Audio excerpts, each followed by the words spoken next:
name is Toria, and my pronouns are they, them. Thank you. And before we start to talk about art and politics and all this stuff, I just want to ask you a very simple question. Who are you? Can you tell us about who you are as a person before we talk about art, and how do you tell your story? Well, that's hard because I don't know how to talk about my life without talking about art, but I'll try. Well, again, I'm Toria. I'm a skeptical, opinionated crybaby who's seeking other skeptical crybabies, and that's pretty much like the way that I want to connect with people. You know, I want to connect with my queer community, my trans community, and honestly, like my Japanese Mexican communities too, because being a mixed person, especially in like 2025, I still feel like there's not enough discussion about intersectionality and how different identities and expressions exist, and that nothing exists in a vacuum. And so, I mean, a lot of my work is like based around like how do these things connect with each other, how they relate to each other, and a lot of like what I like to focus on is like how can I relate with people. Mm-hmm. And the easiest way for me to relate with people is by making art. Yeah. Yeah, no, that's interesting. I didn't realize you were mixed race. I wonder if you could expand on that part of your identity. Yeah, so I grew up in Long Beach, California. My parents, they have an interesting background. So my dad's like from Santa Ana, Orange County, and he's Mexican.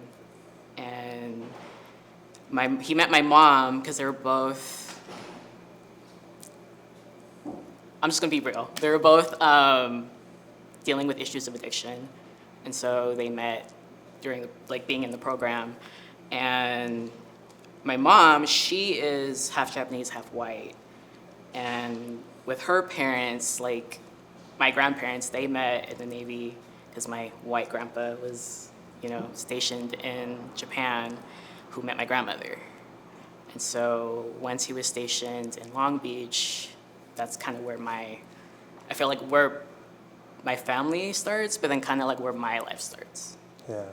Well, you gave me the perfect segue to the next question, which is talking about where you grew up. You know, you say you were from Long Beach, and I'm wondering if you could like reflect on how this place informs your identity, not only as an artist, but also like just as a human being. Like, what does it mean to come from Long Beach, and how has that shaped you? I think for me, Long Beach has always been my home. I've never really pictured myself anywhere else. There are places I for sure would like to go visit, but I'm always feeling homesick, you know. And I'm on one side I'm like talking shit about Long Beach, but it's because I love it so much and I want so much for my community. And right now I feel like there isn't as big of an art hub or creative hub in Long Beach like there is in like LA, West LA. And I think where a lot of my focus is right now is building community in Long Beach, specifically with queer, trans, and especially creative people. Mm-hmm. That's where I've been wanting to like foster this space with them.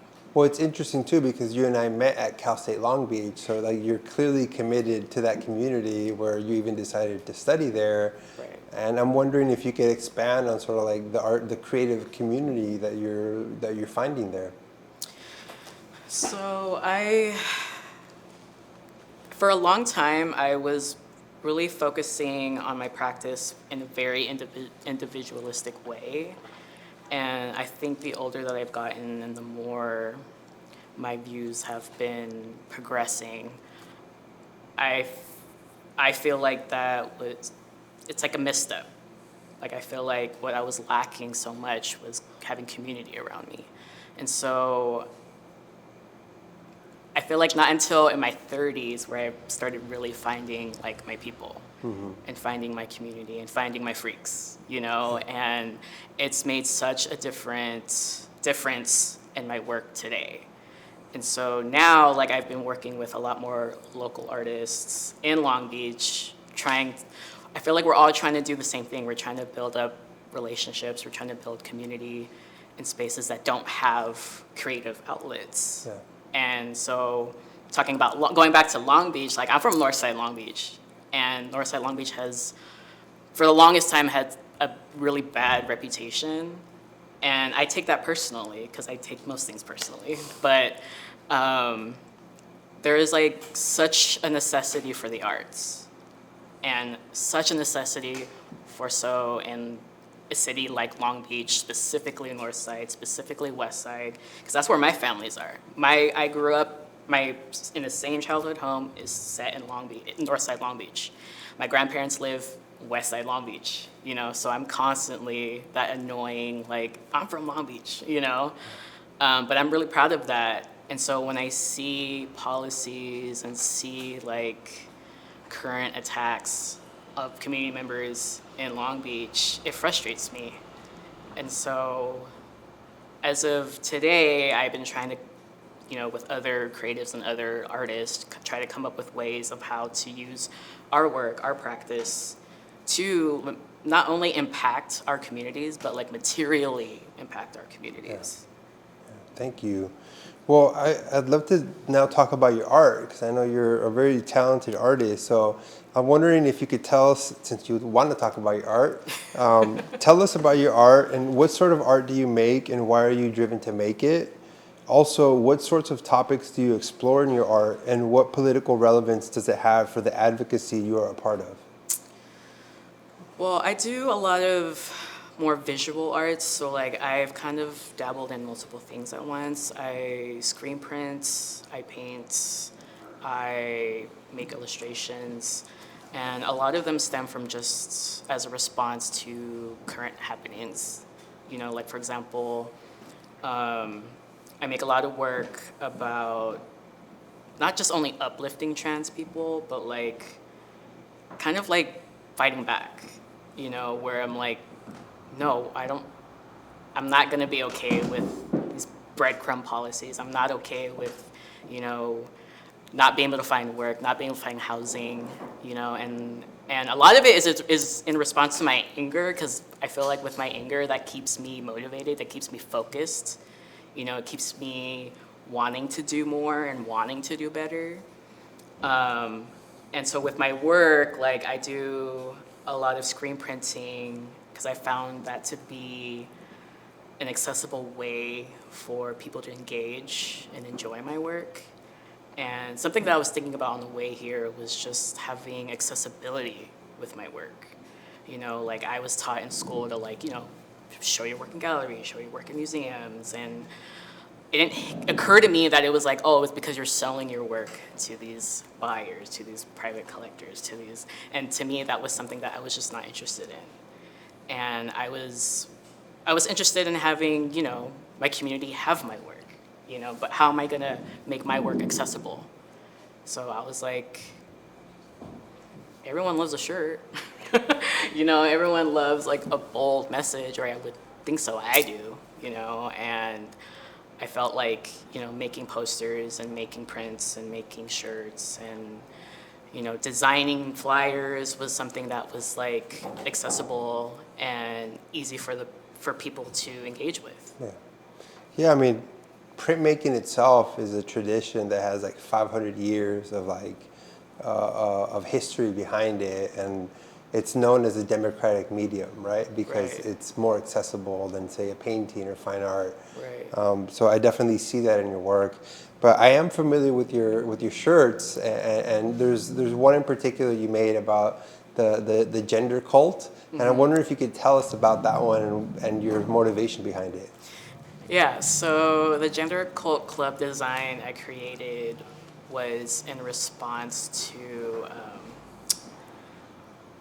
a transphobic person online, and they had commented on something that I had made previous to that design, and it was someone who was claiming to be a gender critical feminist, aka a TERF, you know? And so with all the things that they were spouting to me and all the like transphobic rhetoric, I used what they called me and my people, which was the Gender Cult Club.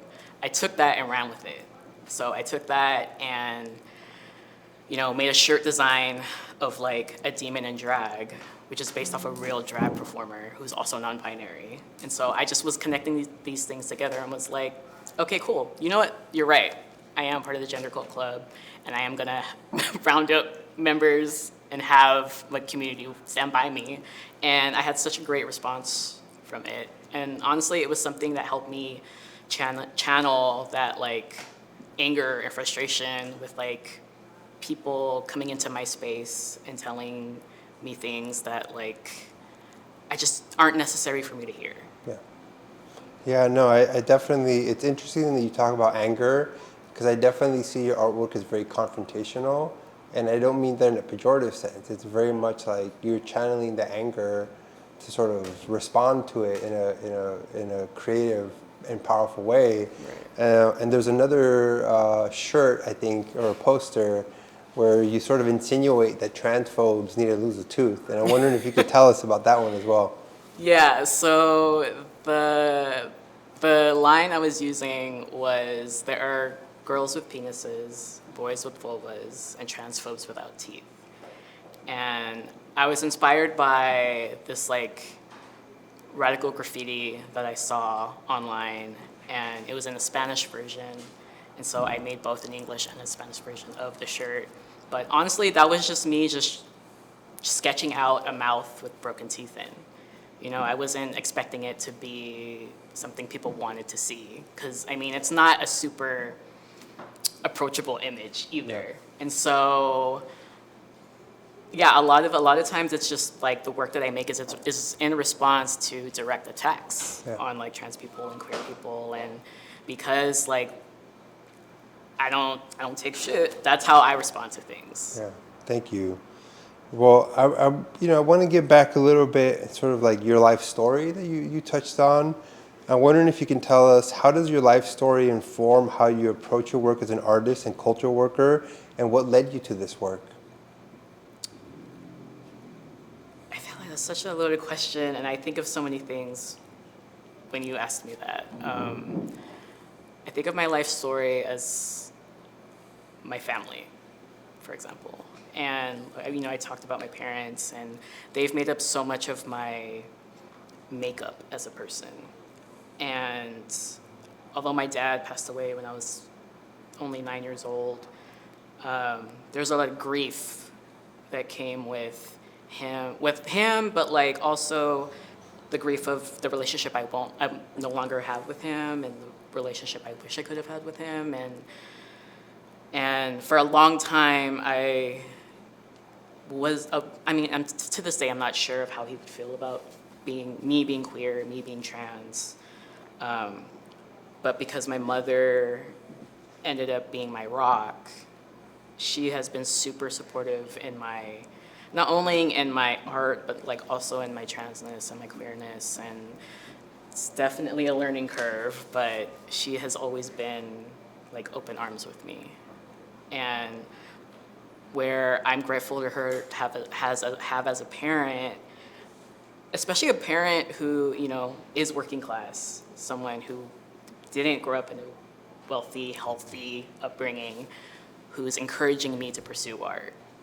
Like, it was never a question of like, there's no money in that. They're like, we need you to do something more practical, pick up a trade, which honestly I think I should have picked up a trade.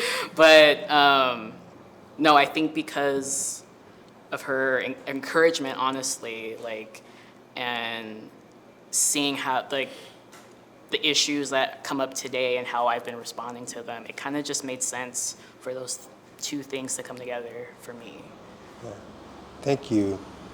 And, you know, I think there's a really strong political bent to your work.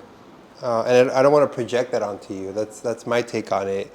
And I'm wondering, part of this project is to understand sort of like the role of artists in social critique. So, what do you see as the role of artists in articulating political critique, and why does this work matter to you? I think about this every day. Um, I think with the role of artists, we're so past the point of like acknowledgement. We're so past the point of even dialogue, to be honest. Like, I feel like the role of the artist is to act. And there's so many different ways that can look like. And I feel like, especially today, with like, you know, things happening in Palestine and Congo and Sudan, like, we need more artists to speak up, but like also take action, and take action as in like find out ways to like materially impact people being oppressed. And I know I'm saying that like so simply and matter of factly, but like right now, that's what I'm working on. I'm working on how to like impact people in a way that like actually impacts their lives materially. And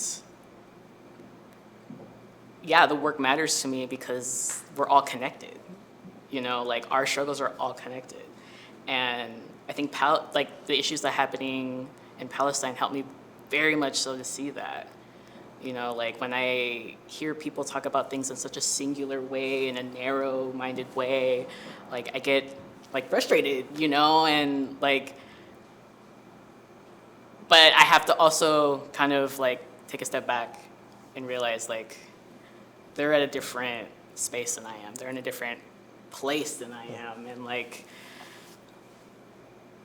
to the point where like I'm like, okay, well, let's talk, but also let's talk and walk. Yeah. You know?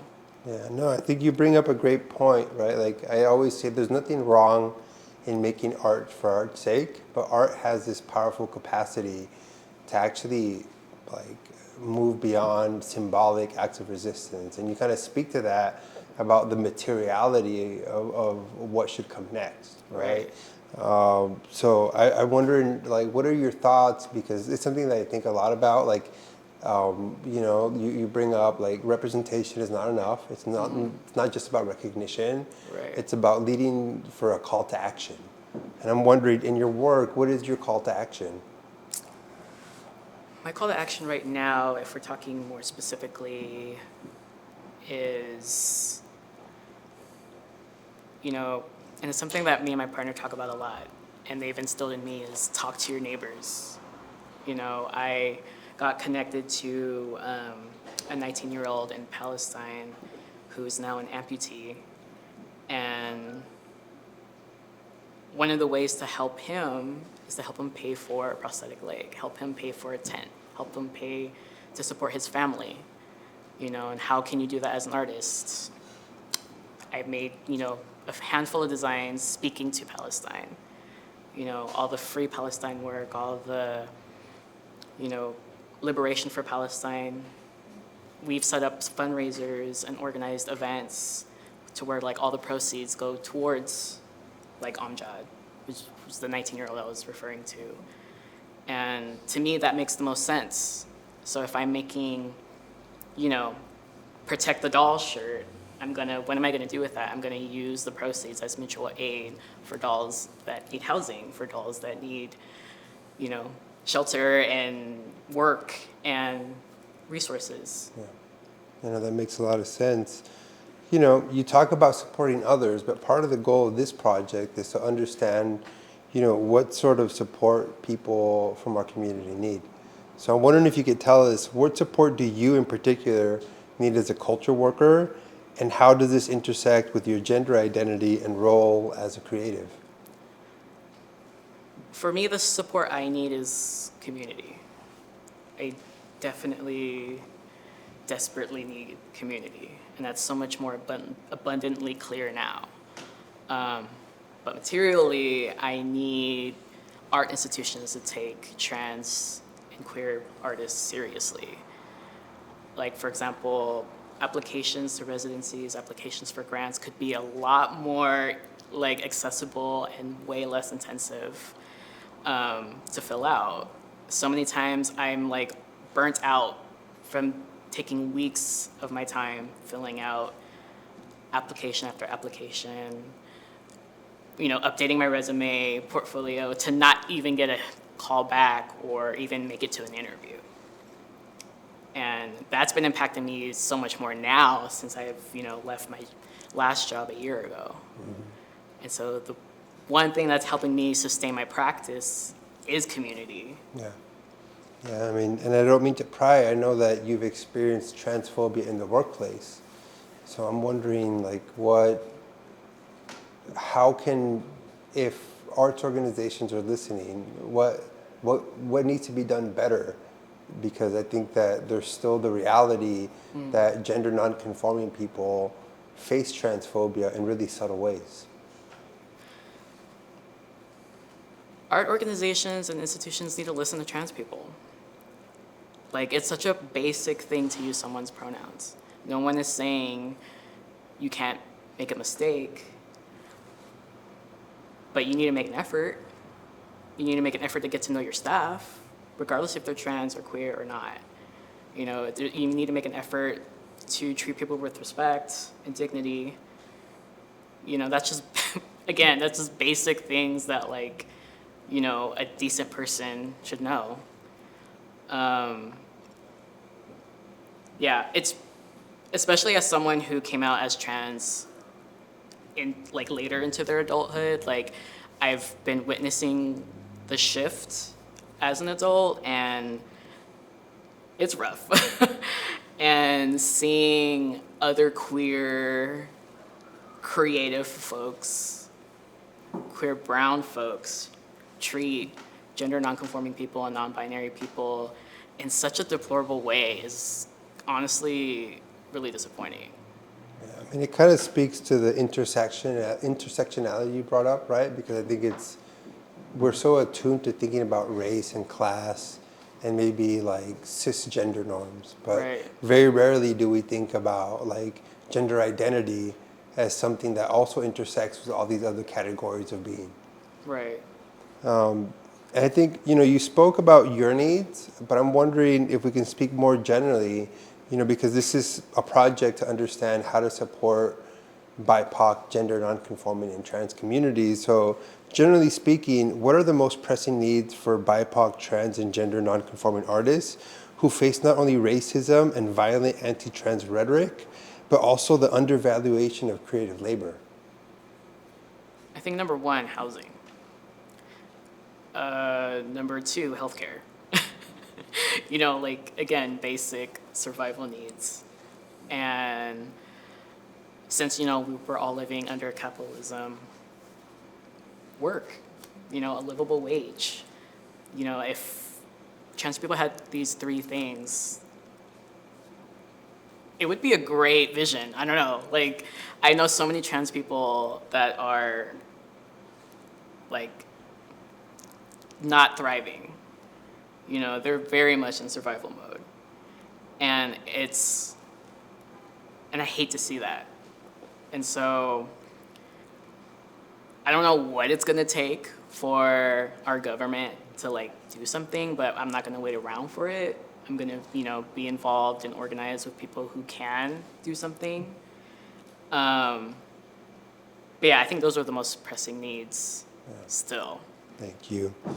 Well, I want to close this off, the way I framed this, I don't mean to be Pollyanna, right? But I think it's always, if we're moving towards liberation, to have a vision of what that is so that we can think about how to get there. Yeah. Right?